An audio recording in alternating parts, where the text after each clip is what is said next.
and welcome to this webinar of the NextGEOSS webinar series. Today, we are going to talk about Earth observations and equality, diversity, and inclusion. My name is Bente Lilja Bye. I'm going to be your host as usual, but today I have with me, on the day of the International Women's Day, I have with me this wonderful panel of women experts from the Earth observation community. You will get to know them more soon. Before we really start, I want you to pay attention to the chat. You can ask questions and comment in the chat box to the right-hand side on your screen. We very much welcome your input. Any kind of input will be welcome. We have 6 very short presentations, some shorter than the others or longer than the others. Today, in between, you may ask questions, or we will have a Q&A at the end where we want to engage with you. It depends a little bit on how you are responding to what you hear. We think that this webinar will last about 1 hour approximately, so plan your time accordingly. During the webinar, I will also ask you some questions in some very simple polls. So we kindly ask you to respond to them. I will let you know what the result is in between the presentations. So before we really start, I want to introduce our ladies by first, as usual, talk about the weather. So ladies, let's hear what the weather is like. And the audience is also asked to give us a report of the weather where they are. So I will start with you, Diana. Where are you and what is the weather like? Hi, thank you very much. I'm currently based in Prague in Czech Republic, and spring is coming, so it's starting to get warmer. Nice. Allison. Hi, good morning from Los Angeles, California. I would say that it's usually sunshiny and in general a pretty nice place to live, and our hummingbirds have been quite active lately, so nice to be here. It's a good day. Yes, thank you. Early morning. Celine. You're muted, Celine.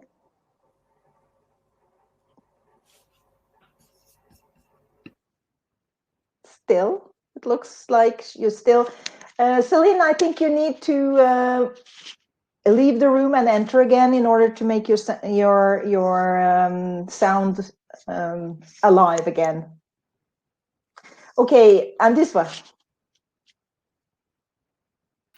Hi, Bente, and hello, ladies, and hello to the participants. So I'm dialing in from Hermanus.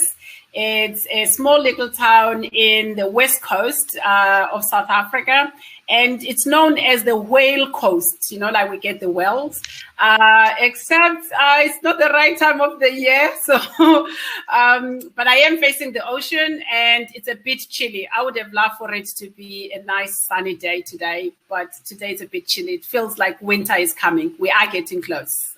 We are getting close to winter. So it's a winter day. It's a winter day. And yeah. Phoebe,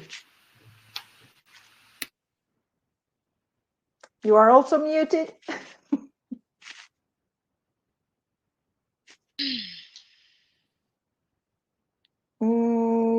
Still muted, but maybe Celine can be heard. Can you hear me? Yes, we can. So Phoebe, I think you have to do like Celine, leave the room and come back in again. Okay, Celine. Sorry for that. I'm based in Mexico City. So spring is here. Usually it's very warm, but today it's a little fresh and cloudy. A little fresh and cloudy, yes.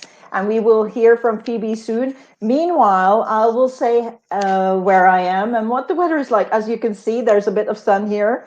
And but we started the day with some snow because I'm in the Arctic. The weather is changing every minute here. Still more winter than summer. So we are going the other way around than you are in Africa. Well, Phoebe is not here, but Andiswa. We are going the other way around.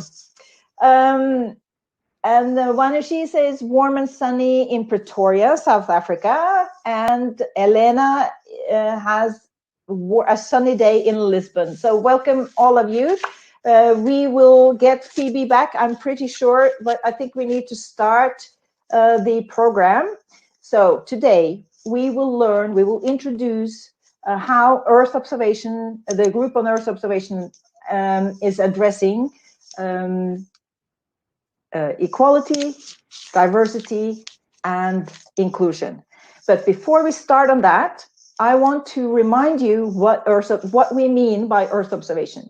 By Earth observations, we mean all types of observations and monitoring of our planet, going all the way from satellites out in space to actually the inner part of the Earth. So some of the data will be satellite data, some will be captured by planes, meteorological balloons, all the way to, for instance, tide gauges, what we call in situ data, and also we also actually encompasses information about the Earth. So that's what we mean about Earth observation. That was Earth observation in this context is this. And this is the concept that the group on Earth observation, which is a global organization comprised by more than 100 governments and even more so-called participating organizations, such organizations like the UN or the European Space Agency and so on. So we are a big family in the group on Earth observations. And I would like to say that one of the key things we are doing is, of course, advocating Earth observation and use of Earth observation so that we can inform decisions for the benefit of society at large. And we are particularly advocating open data sharing. This is the profile of Earth observation. So keep that in mind when you are hearing about our work. And most of us here are actually members of the GEO group, subgroup on equality, diversity, and inclusion. And you will learn about this. We will start by introducing the concepts that we are using and that Allison will do, because we have actually a logo, so you will get it explained from Allison. Then we will talk about more policy statements, and that will be Andiswa who is doing that. Then we will also learn how we can assess and monitor these activities related to equality, diversity, and inclusion.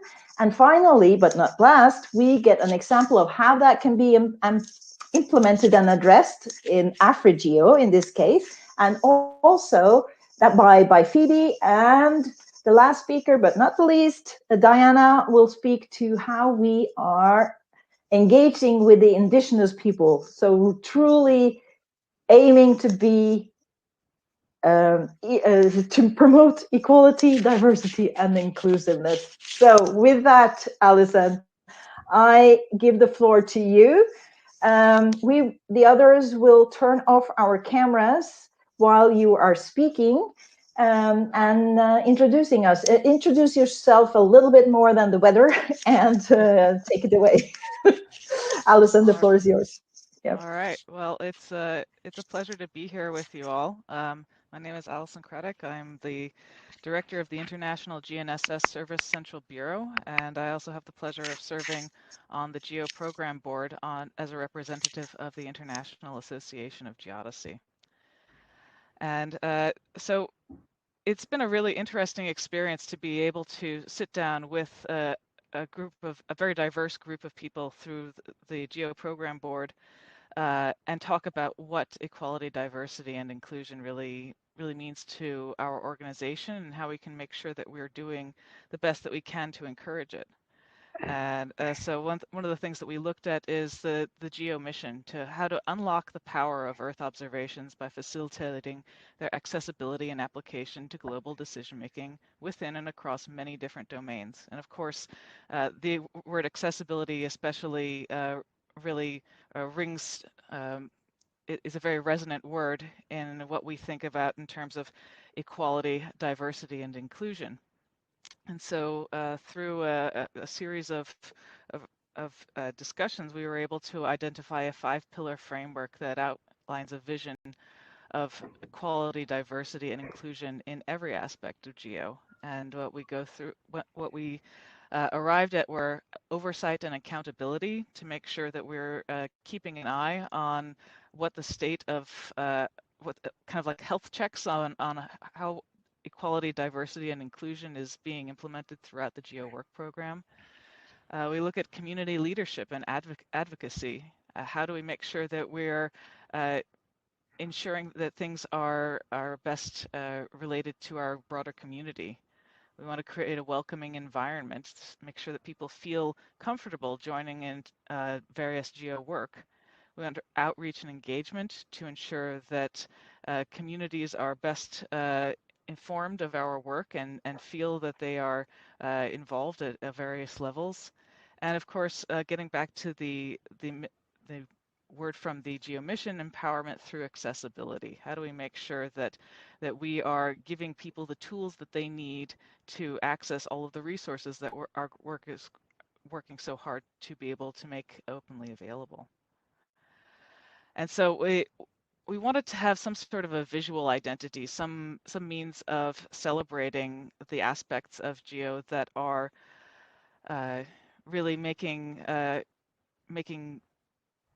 best use of the 5 pillars that we just discussed. And so we have this logo that you see here in concert with the GEO logo. And as you see, this version of an EDI logo uses a combination of a solid orange equal sign inscribed that is dimensionally fits into the E. So if you imagine, you could actually plug the equals into the E, and they would match up. So we have an orange equal sign, and then we have a yellow delta arrow, kind of a dynamic delta. And we know that in mathematics and the sciences, the Greek delta often is the symbol of change. And then we have it pushing into the pillar I of inclusion. And one of the things that we also looked at is that what do colors mean? And we know that there are GEO branding colors, so that those were designed to be complementary to the GEO brand overall. But we also looked at color psychology, which is an interesting subset of marketing, and that we look at how orange can sometimes evoke confidence, success, bravery, and sociability, and that yellow can be used to signal creativity, happiness, warmth, and cheer. And then finally, the green, which is also the GEO logo green, we see that it stands for nature, healing, freshness, and quality. And so moving forward with this, we hope that use of this special logo will be a way of celebrating the wide variety of contributions that we do have within GEO, and making sure that people are aware of how we are implementing equality, diversity, inclusion across these 5 pillars.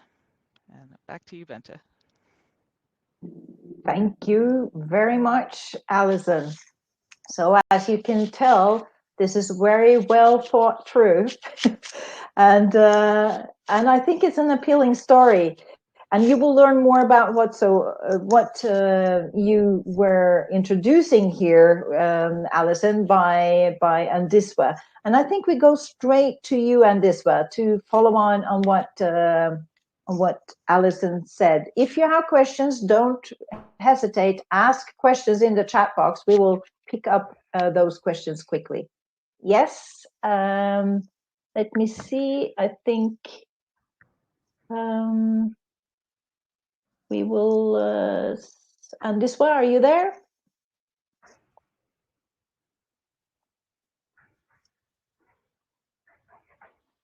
Are you there, Andiswa? Yes, I am. Yes, I am here. Thank you very much, Bente, and thank you very much to Allison. Let me see if I can share my slides. If you can sort of like guide me there, Bente, to say yes, we can see your slide or not. we can see your face and use the possibility, the opportunity to ask you to say a few words about yourself before you start also. We were about to see a slide, by the way. Okay. So my name is Andiswa Mlisa, and I am the Managing Director for Earth Observations at the South African National Space Agency, and I'm also a member of the GEO program board and in the subgroup for equality, diversity, and inclusion. So, yeah, it's quite good to be sharing some of the work that the subgroup has been doing with the participants in the webinar, and hopefully we get feedback. So let me see if I'll win with the sharing. So I'm using a different program now.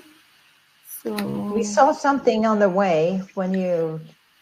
Okay, is that it now? Nope, you haven't shared yet. Oh, that's so.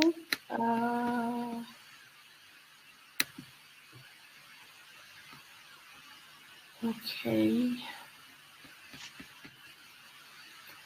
So I don't know how Chrome works with this. So let me see. Okay. Now you can pick your. I see you pick yes, right? You are on track. You are on the. So can you see that I've picked the slides? Yes, but you haven't shared your. Can you put it? Yeah, presentation mode. Let's see what happens. Yes, perfect. Hide. Click the hide button, and you're good to go on this one. You're saying I click the hide document? The hide. Hide document. Yeah. Yes. No. You clicked the wrong one. Sorry about that. So I'm gonna have to go back. Now it's fine. Now it's fine. No. Here. So you can see that. Okay. So I can't see the window anymore. I just see my presentation. Yes. Okay, that's good. Okay, perfect. So I think, yeah, Allison, thank you very much. Has done actually quite a bit of the intro for me. The logo is, I would like to think the logo is fantastic, and the explanation Allison has provided. So one of the things that as the subgroup we tried to capture was the essence that GEO values equality, diversity, and inclusion, specifically so for ensuring the successful utilization of Earth observation, to make sure that we address the challenges that we face, whether you're talking about the Sustainable Development Goals or you're talking about the National Developmental Agenda. And most importantly is that this occurs in an environment where everyone has a sense of belonging, and this sense of belonging enables them to share ideas and experiences, and of course foster innovative solutions, because that's exactly what we're needing to do to make sure that there's the uptake for Earth observations. Allison has touched on the GEO mission, which talks to unlocking the power of Earth observations by facilitating the accessibility and application to global decision making. And already when you're looking at this mission, you can already start seeing where we're talking about equality in terms of accessibility and for all global decision making. So it's not just specific and to one area. And also we talk about across many different domains. So we're not just looking at in one aspect. And that is in a way the power of Earth observations itself. Our five pillars form a outlines quite well the vision that equality and diversity and inclusion are considered by GEO in the aspect of meeting that mission that we've put forward of unlocking the power of Earth observations. And maybe one of the most important things around organizations is putting in place policy statements is because when it comes to issues of equality and diversity and inclusion, we need to be intentional. And this is what a policy statement does. A policy statement puts out a very clear intention by the organization in terms of what its position is. And from the policy statement, you then have to follow with activities.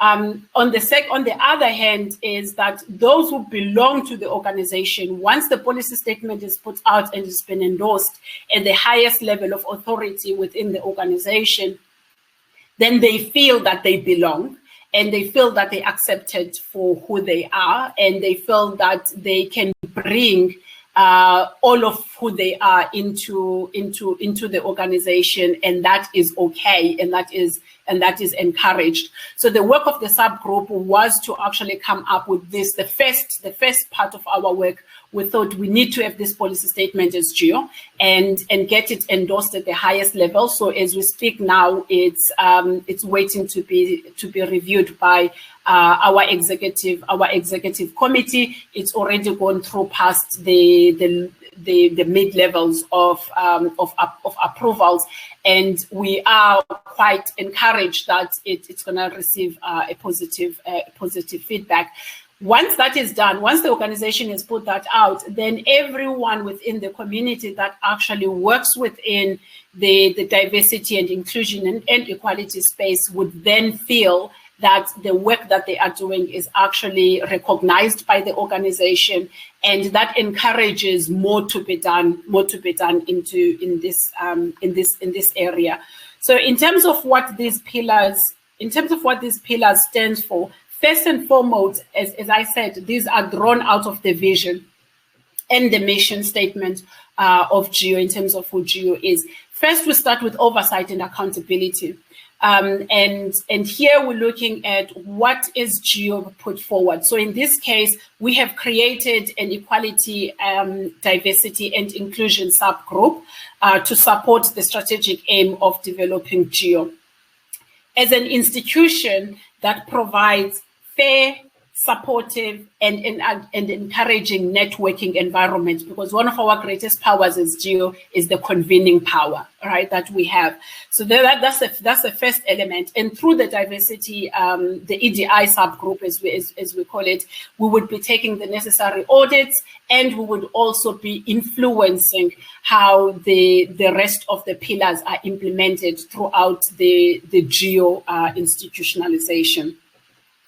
The second one is community leadership and advocacy. Here we're talking about our commitment to increase the awareness within Earth observations community of the benefit of inclusive participation by people from all sectors, going again to our vision, including government institutions, civil society, private sector, non-governmental institutions, academic and research institutions, and also the men on the street, because our products are also meant for the men on the street. We then will go to creating a welcoming and supportive environment. It's very interesting on how such a small statement carries so much weight, because if we do not hit this one, where we strive to maximize diversity in all GEO governance structures, including meetings, events at all times. So we're not saying in a specific meeting, we will try and have equality applied. We're not saying we'll have diversity only at executive level. We're saying at all times. This is what we need to be striving for. Outreach and engagement. Here we proactively engage a diverse set of stakeholder communities to understand their needs through the GEO work program, the regional GEOs, and we're going to hear from the regional GEOs now, and the GEO communication channels, as well as national and participating organizations. If we do not, through our engagement and the outreach, listen to those who are coming on board, if we do not give them the opportunity to feel the sense of belonging, we cannot say we've achieved EDI. Then we're looking to empowerment through accessibility. For us who've been with GEO for a long time, and those actually were coming in, one of the things that is very attractive with GEO is that we advocate for and deliver on transparent and standardized accessibility to open Earth observations data, information, and knowledge through the Global Earth Observation System of Systems. This is one of the reasons why this global community was started to start with. So without having taken anything away from who the geostrategy says, who the geovision says, what the ministerial mandate has been given to us. With EDI, we're actually looking to strengthen all of that and to encourage more participation and to encourage more belonging. But we cannot do this alone. So to drive these 5 pillars and to continuously ensure that we're living these 5 pillars, we invite you to join us in creating a fair, supportive, responsive, and inclusive GEO community. Thank you very much, Bente. Thank you, Andiswa. Inspiring words indeed. Let's see. I will check if we have some questions. No. Don't be shy. We will be able to answer your questions if you write them in the chat. I did actually include a link to more information about GEO and what GEO is doing. And I say we then because all of us here are members of the GEO community, the family, and I don't assume everybody knows, or actually sometimes we need to consult and see what we all agreed on. And this way you were definitely resonating with me when you said to begin with, it was all about making data easier accessible, in a short word that you concluded with. Do we have any questions? No. I did a poll, by the way, a very quick poll. I asked you if your organization have any policy statement on these issues, so equality, diversity, inclusion. And I see that 80% says yes, of course, and 20% do not know. So no negative in this round. Yes, I think we move on, Andiswa, unless you have more to add when on your presentation.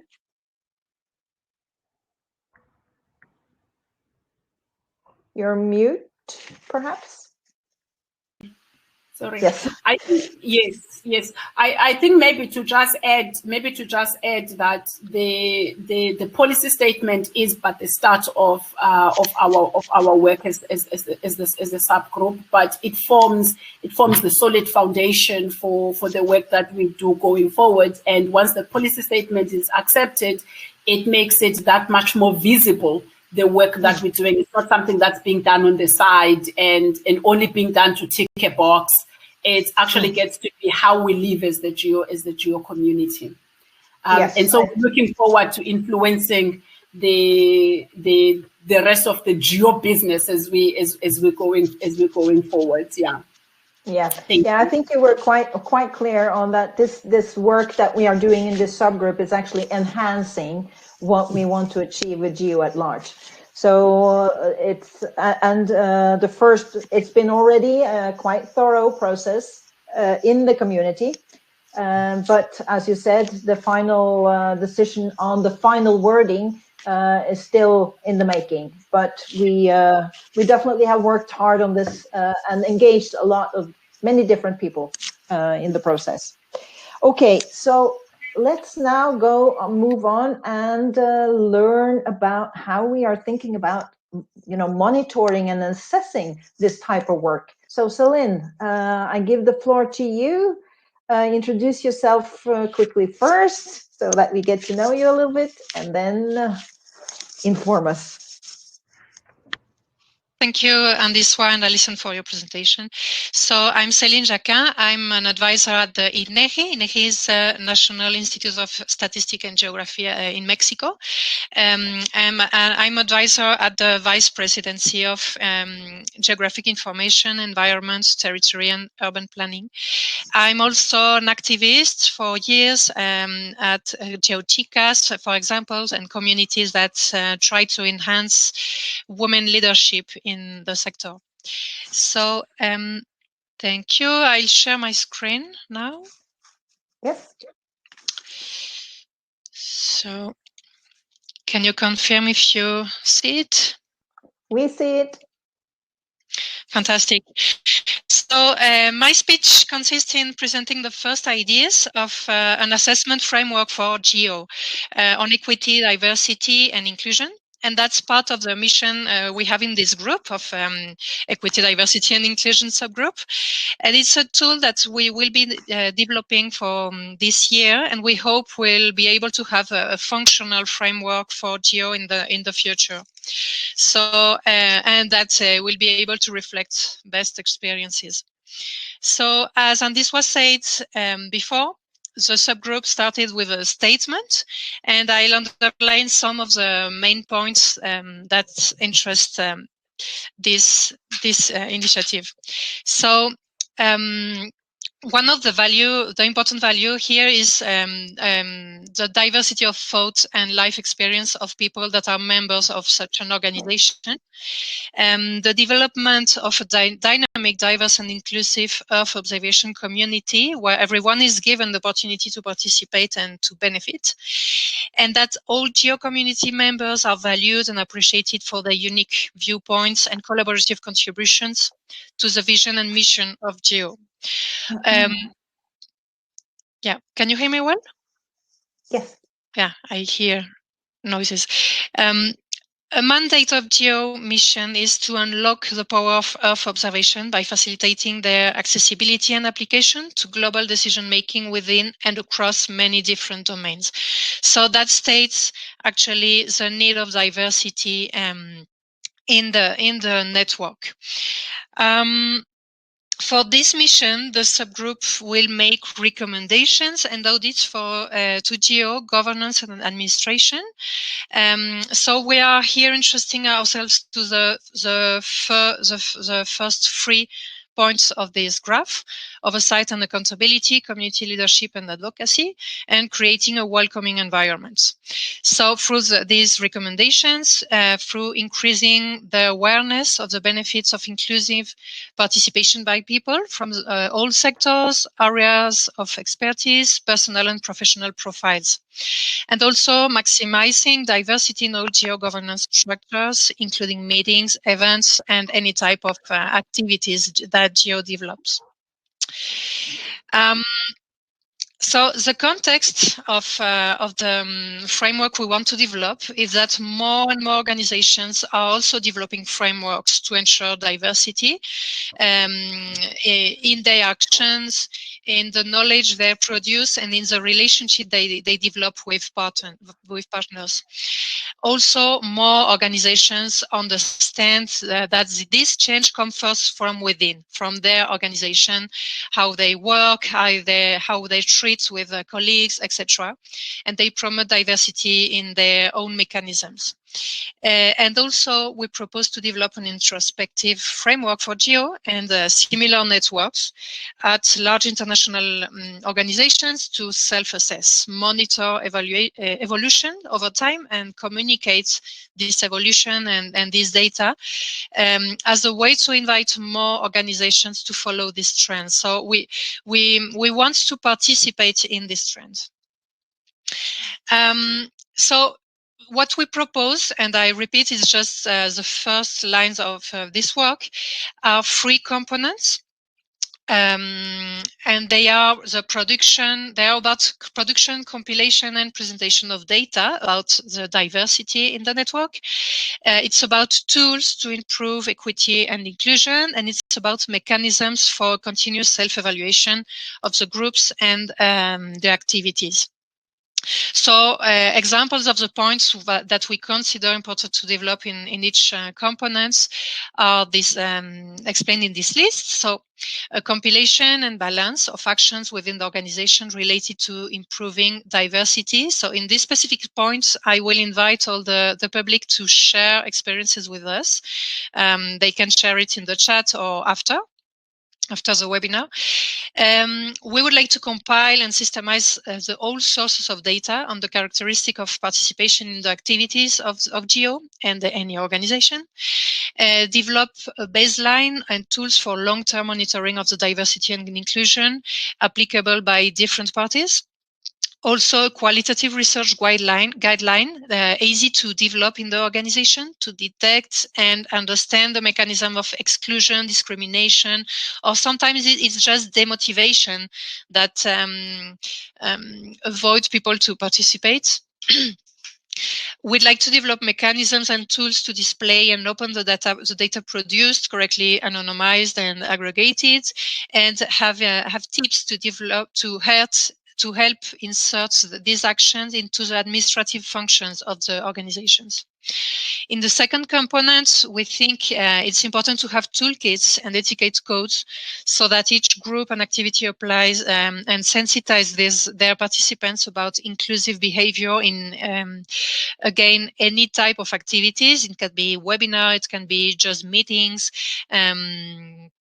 summit, etc., but also all the mechanisms of work and collaboration, tools to generate a welcoming and inclusive environment anytime, tools to facilitate participation and participants from underrepresented groups, and also underrepresented profiles in these underrepresented groups, and tools to access trainings and strengthen skills in the sector.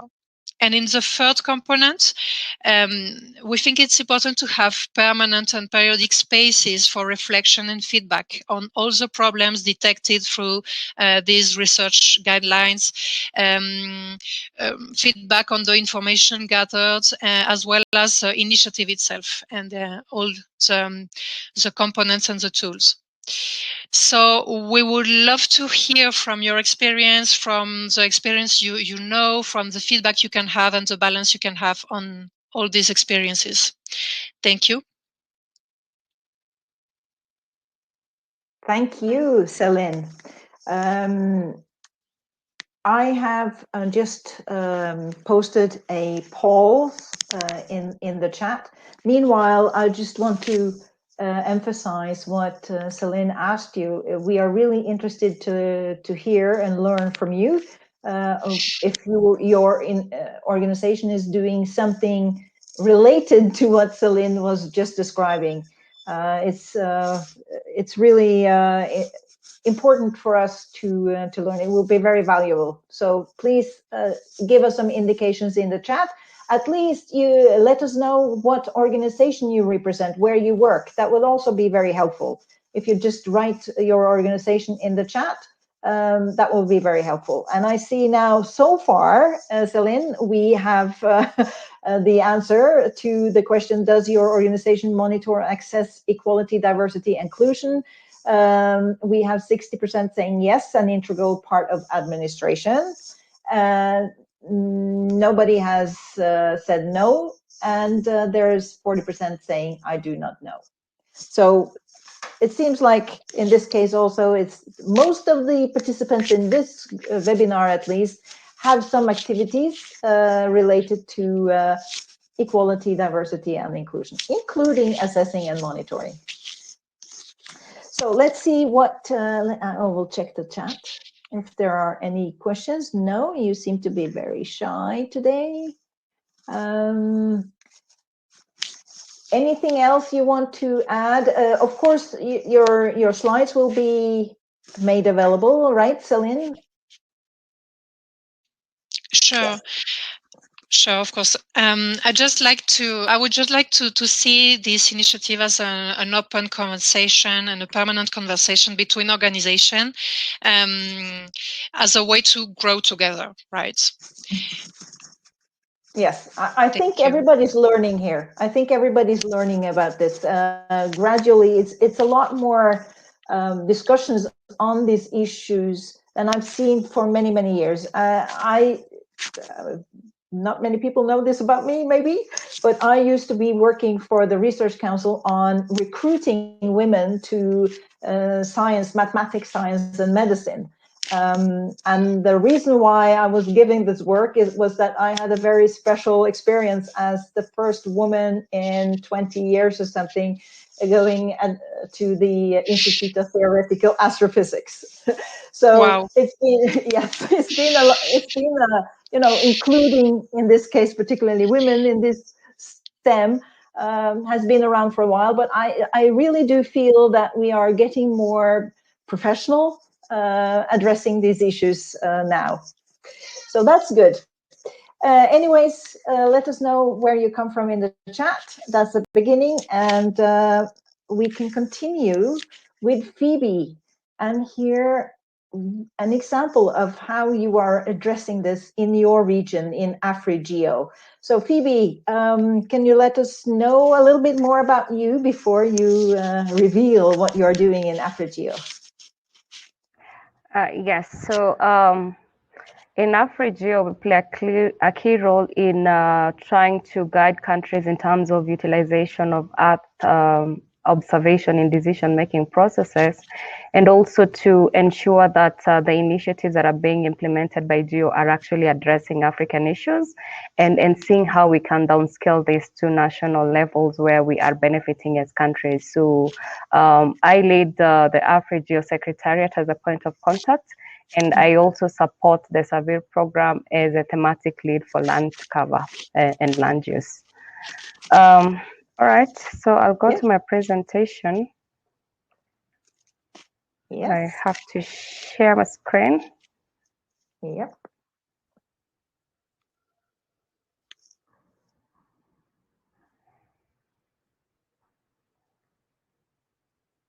You're on your way. Uh-huh.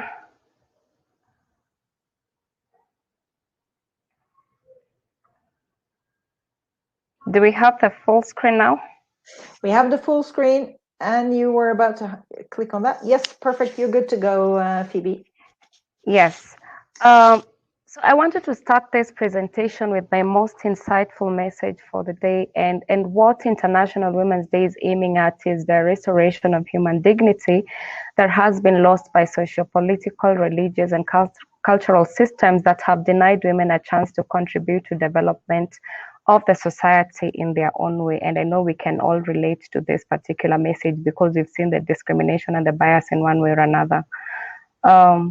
So when we talk about gender equality, diversity, and inclusion, we have certain issues that are really prominent in Africa. So when we talk about issues relating to gender-based violence, this is almost everywhere in the world.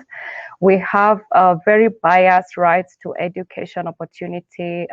Opportunities also at work, and also access to information from one region to another.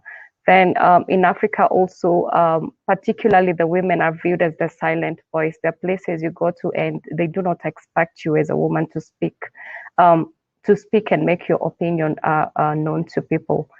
We also have issues related to land ownership and inheritance. Many communities in Africa are still suffering with this. Others have allowed inheritance for the women. In other places, it's not heard of even. Then we have the roles that we have to play as women in the society and family, and this include nurturing and birth, and sometimes it's all these challenges can set us back. And there are many rural communities also in Africa that still suffer the challenge of menstruation, where the girls have to stay off school for a while. We have lost opportunities where some women, because of the roles they have to play in society, will not accept certain roles in certain job positions because it's either choosing between their jobs or their family. Representation in top management position. I think many assessments reveal that most of these top positions and leadership positions are occupied predominantly by men. And the participation also in STEM and STEM related careers is also not very popular with girls particularly. And then we have the exclusion of minority groups. So what do the stats say?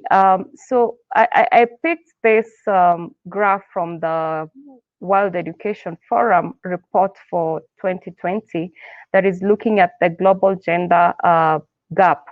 And it's using 4 indicators, that is health and survival, education attainment, economic participation, and also on political empowerment. And you see, as far as health and education is concerned, we're almost closing that gender gap.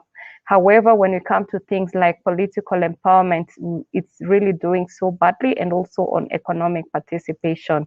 And this really speaks to one of the issues I raised on who is occupying those top management positions. I also looked at the performance of African countries, and you notice that in terms of closing the gender gap index for most of this globally, only 16 countries in Africa are being featured in the top 100, and this is out of the 153 countries that were able to participate in this ranking. For other countries, there is no data. So we're not doing as where we want to be in as far as addressing the gender gap. We have at least some of the African countries featuring in the top 20, which is good. But when we look at these statistics much more critically, you realize that even the countries that are performing very well still are not closing the gender gap as far as education is concerned. For instance, in the case of Rwanda or in Burundi, the same thing on education, the performance is still really low. So as we get to understand all these issues, what is it that we are doing? And in GEO, we have the subgroup on EDI that has created this wonderful pillar and framework that is going to provide guidance on how, as GEO, we want to address equality, diversity, and inclusion, and what we are going to be doing to address these particular issues. I don't want to belabor on this because we've already spoken about the 5 pillars. But also, when we look closely home in Africa, what is it that institutions are doing? So for us to be able to address gender issues, we must be able to do a lot of sensitization. Sometimes the biasness is because we have accepted the discrimination to be part of us, and nobody is really paying attention on where these biases are occurring. We need to have very strong policy and strategy that supports EDI. We also need to ensure that we have equal opportunities and ensure that there's gender representation in leadership position.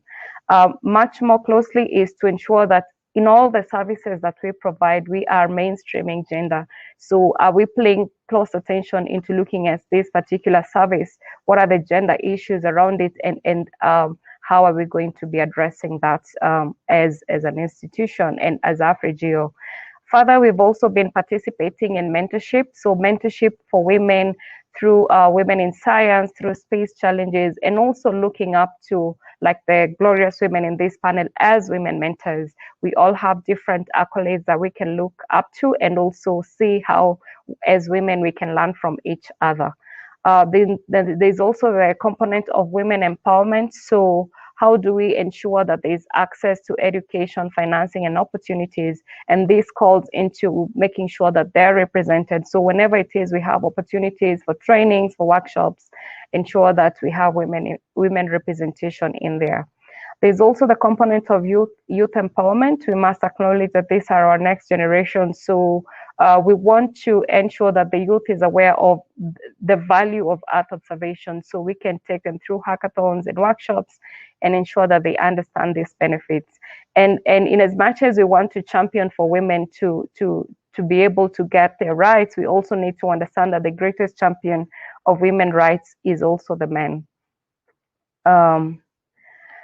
So for International Women's Day, we have a theme to choose to challenge. And I want to challenge each and every one of us to look into ourselves and see how do we challenge all these gender issues that we talked about. We need to look into them in our institution, in our daily lives, and start to challenge some of those things that have been made to be status quo, but really we should be addressing them.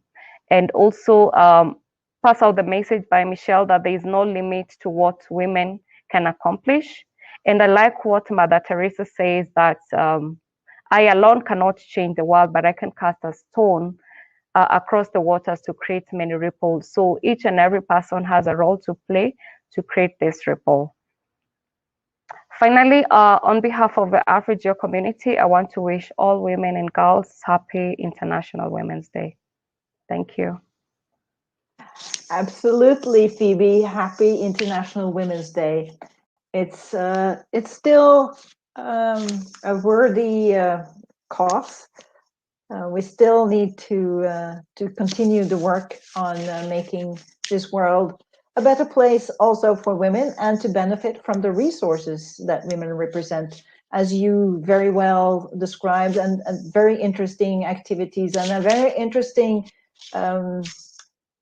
set of challenges that you have in Africa. Some of them we recognized. I'm from Europe. Some of them we recognize, and some of them are very particular for your region in the world. Yeah. Yes. So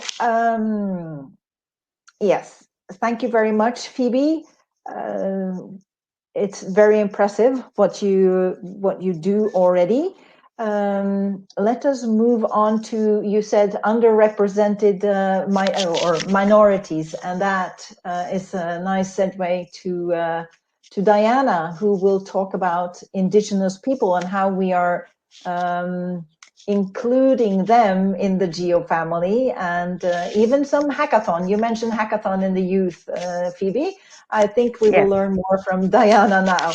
So we will come back with more. You will be able to ask more questions and comment later on. Diana, I will give the floor to you. Can you introduce yourself? And we are excited to hear about Indigenous people and the work you do. Thank you so much, and hello to everyone. My name is Diana Mastracci, and I am the International Strategic Liaison of the GEO Indigenous Alliance and the founder of Space for Innovation. And I'll just put up my slides now.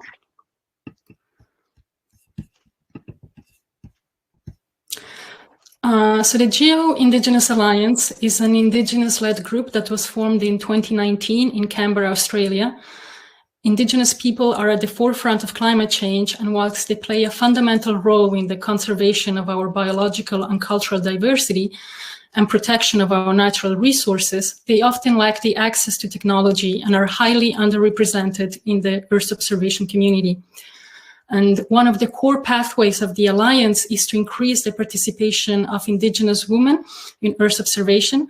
And today I will talk to you briefly about the Indigenous hackathons. That is a method that we use to engage with Indigenous communities and on planned activities for Indigenous women empowerment.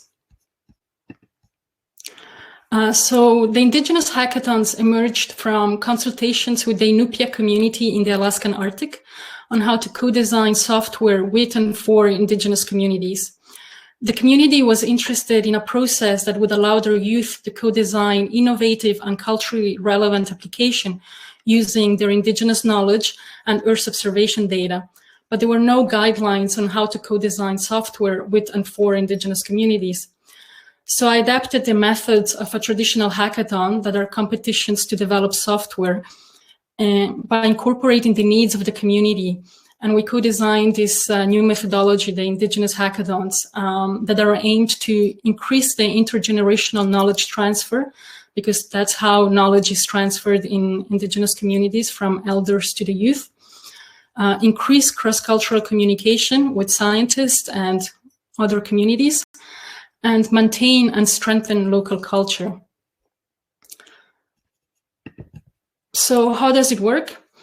The hackathons are divided into two phases. In the first phase, we run a pre-hack in which Indigenous youth consult with their elders and scientists and come up with challenges that are locally relevant and that can be solved using Earth observation data.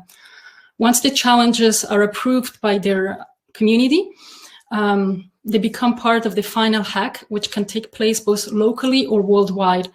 And throughout the process, the participants are mentored by experts in remote sensing, GIS, Indigenous knowledge, and technology development.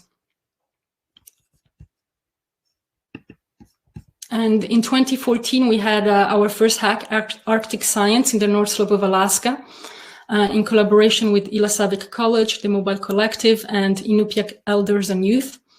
And we have continued organizing these hackathons since then in collaboration with indigenous communities, but also organizations such as ESA, NASA, Geoscience Australia, and of course GEO.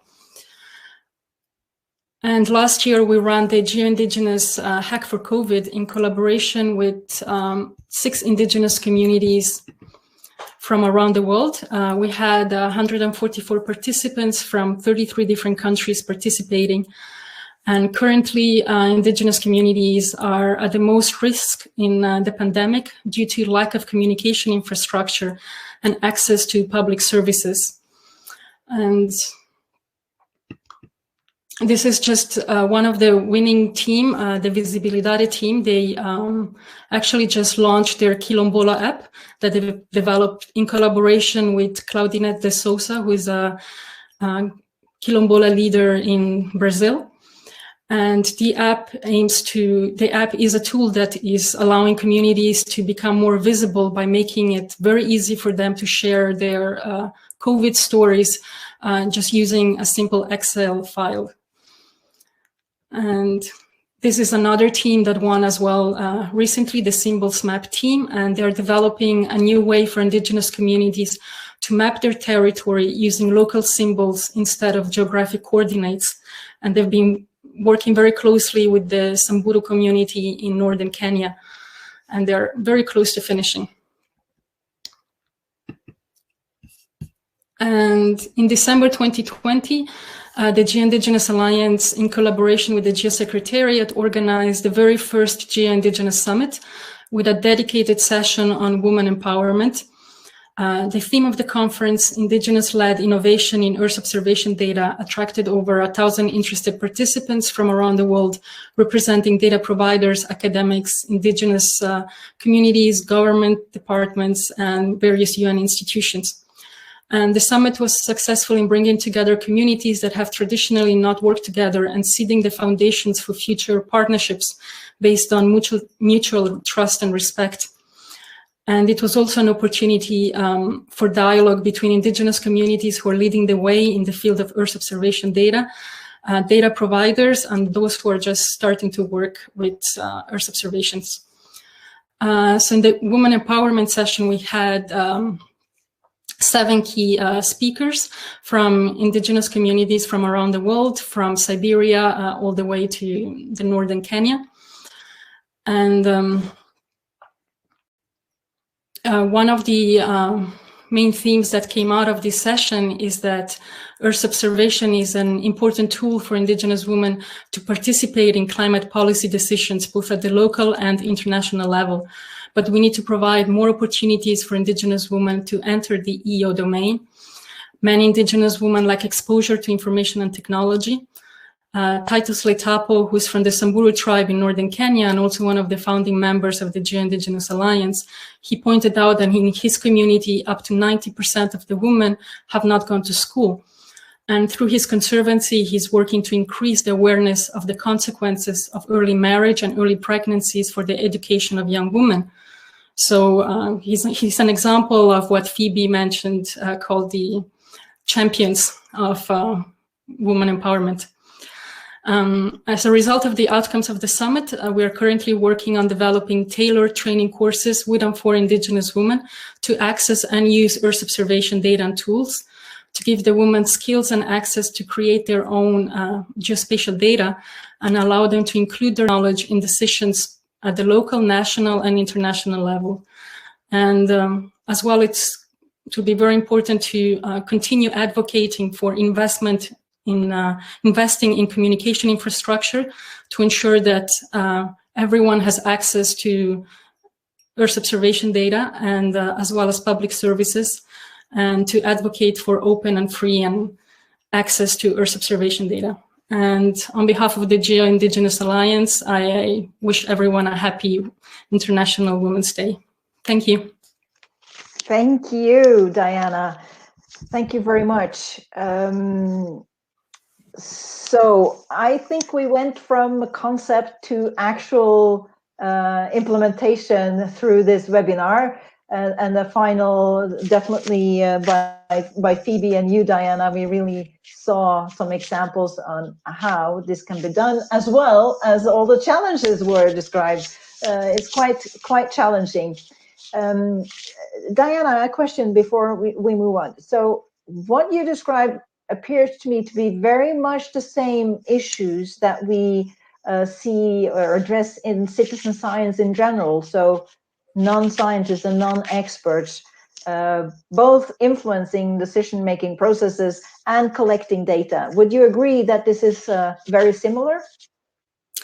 It is very similar, but also the knowledge that the indigenous communities are contributing, it's their indigenous knowledge, which has allowed them to adapt for generations in their land. So there are also some additional concerns that need to be taken into account regarding indigenous data sovereignty that perhaps might not be applied for citizen scientists. But the concept of having indigenous communities create their own data and create their own local records of climate change, it's very in line with citizen science. Yeah. So, but there's an extra layer of political sensitivity, but also a type of knowledge and information that is very different from the rest of the information that we as citizens of the world have. Okay. Let me see. I had some more questions. I'm trying to see the chat here, but before I go and read more of the chat, I will. I asked you a new question. I asked if you belong to or engaged with indigenous people or underrepresented communities, and 40% said yes, 60% no, and nobody knows that they don't know. So that's just a piece of information for among our little group here. And so thank you very much for participating in that. I see we asked for some information from you, and I would like to tell the rest of you, if you haven't noticed. So Herman, thank you for telling us that you are managing a research project on deep learning with Copernicus Sentinel data for environmental policy support in Flanders, Belgium. And I know that artificial intelligence, deep learning or machine learning, oftentimes they are not necessarily acknowledging that we have not only men, but more gender diversity in the community. So I think this is relevant. Addressing these issues is also relevant to the technology that we are developing. So thank you, Hermans, for sharing your activity with us. And if you have links, please, to your work. We are very interested in, at least I am interested in learning about that. Robert, thank you also for being here and sharing your information. You're from Columbia University Earth Institute. EI, commitment to the so diversity, equality, and inclusion. I think, well, you have actually a link. Thank you for that. So we will check that out. Thank you very much. Helena is curious about Women Mentor Program, and I think that was for you, Phoebe, and you answered already. You can perhaps share your answer also for the recording here. Phoebe? So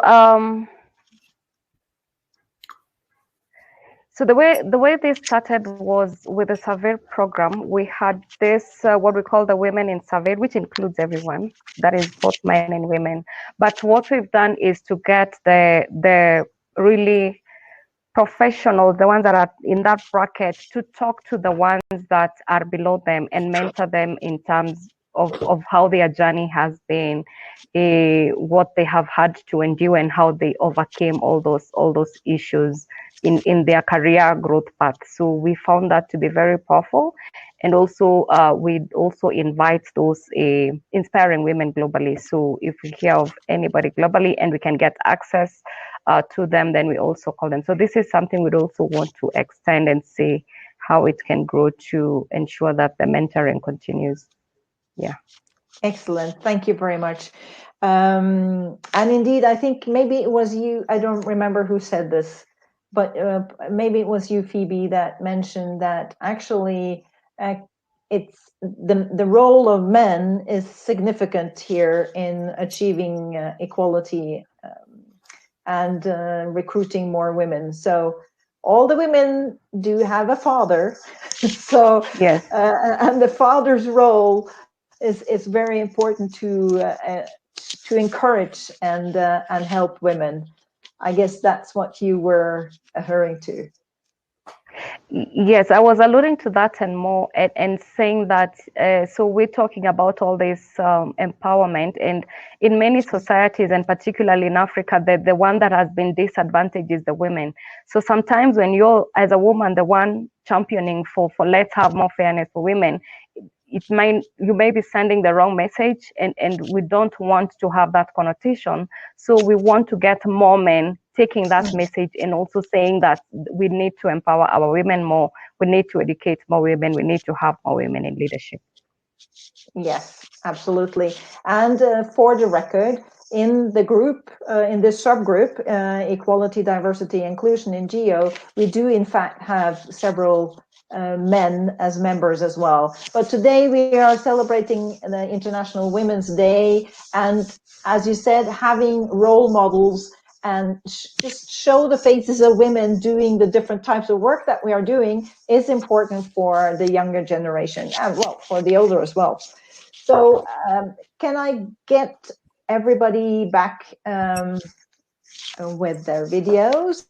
And I will ask you if you have any comments, something you want to add based on what you heard.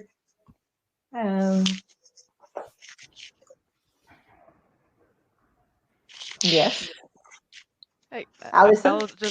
I will just jump in to say that one thing that we're hoping is that by having a dedicated EDI logo, that it's something that we can apply to things like mentorship programs, the youth empowerment and indigenous hackathons, and things, even something like a good example of men championing for women. Something that we can use as a way to celebrate this and to really acknowledge that some people are actually going out of their comfort zone. I'm sure that in many cases it can be difficult for men to stand up and say we need to have more women involved or other cases. Absolutely. It's in everybody's interest that we also benefit from the resources that women represent. Andiswa, did you have a comment as well? Well, maybe just to say that one of the interesting things that I found with working with gender equality, diversity and inclusion issues, and in working on this policy statement was the broadness of the issues. You know, so it's not just about women being in the 50-50, or so to speak. You know. It's way more than that. It's how we engage. It's how we give each other chances and how we give each other opportunities, and maybe for me also recognizing that with where we're at when we're talking about the skills of the future and the challenges that we have with on skills and availability of skills, that women are actually an untapped potential to close those skills gap. That we have, and so there's quite a lot that with initiatives like the EDI we have that we can actually communicate and raise awareness on. Absolutely. Anybody else?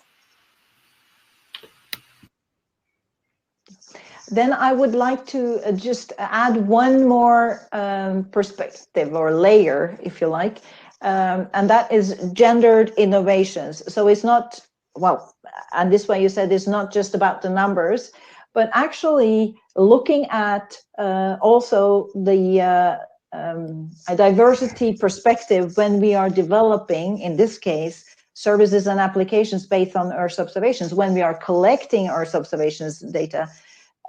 We also need to look at are we the gender's perspective on innovation. So a good example of this is a Google Translator, which is a artificial intelligence in a way, and they were in an early stage. They didn't distinguish between the sexes. It was only, everything was a he and him. So you can imagine what types of translations we got. It's a good example of gendered innovation, that you need to think that we are a diverse group. I mean, yeah. So, and context is also important. And the more we are using, we are talking more in GEO, and we are talking about, artificial intelligence and, using state-of-the-art technology. And we having this gender perspective on this is also something that we should advocate, in my opinion. Celine is muted. Sorry, I just like to add that diversity is not only a question of gender, right? And no. The final purpose is to having the richest information, and the information, in this case, geospatial information, is the main tool for development, for territorial planning, for policy and programs planning in any country. So if we have the richest information, we can make the richest development. And the richest information is having everybody with our diversity situation, context, location, vision, right? Vision, interest, voice, etc. So it's making the better tools, the better instruments for the world development. Basically, yes. Yeah. Yeah. And I like to invite again the public and also the public who is looking the video in YouTube. It will be in YouTube after the webinar, right, Bente? Yes. So this webinar will be, go ahead and conclude. Yeah, so if you see the video in YouTube, you can also contribute in the comment on our invitation to share experiences on assessment frameworks and any opinion that can help us to do better its work. Absolutely. So the plan for this recording is to, of course, publish the webinar in itself in its entirety, with the possibility to make comments, as you said, and we will also edit each of the presentations, so it's digested in small bits and also more specific context where one or the other topic will be more relevant, and that's also where you can comment and be. We will try to engage you as much as possible. That's what we are aiming for at large. Before I close, I think we will draw the line very soon. I just want to acknowledge the engagement in the chat here. Marie-Françoise is saying thank you for all your inspiring leadership. Some people think that the message we are bringing is already known by all, but it is not, and requires to be strongly supported, especially in crisis times like the one we are going through with COVID. So true. These are times where situations can regress very quickly. Nothing is granted. I personally totally agree with you, Marie-Françoise. Thank you for sharing. Beatrice, thank you for your time and for your presentations and all these initiatives undertaken by Promote EDI and Women Empowerment. Yeah, thank you for being here, Beatrice. Okay, are we ready to pull up our arms and continue the work? Yes. Thank you so much, all of you, Allison, Andiswa, Celine, Phoebe, Diana. It's been a pleasure having you here on the NextGEOSS webinar series. Make sure you follow all of us in social media, in Twitter, on Facebook, everywhere. And until the next time, happy International Women's Day, y'all. Bye-bye. Thank you all. Thank you. Bye. Bye. Thank you. Thank you, everyone. Bye. Bye.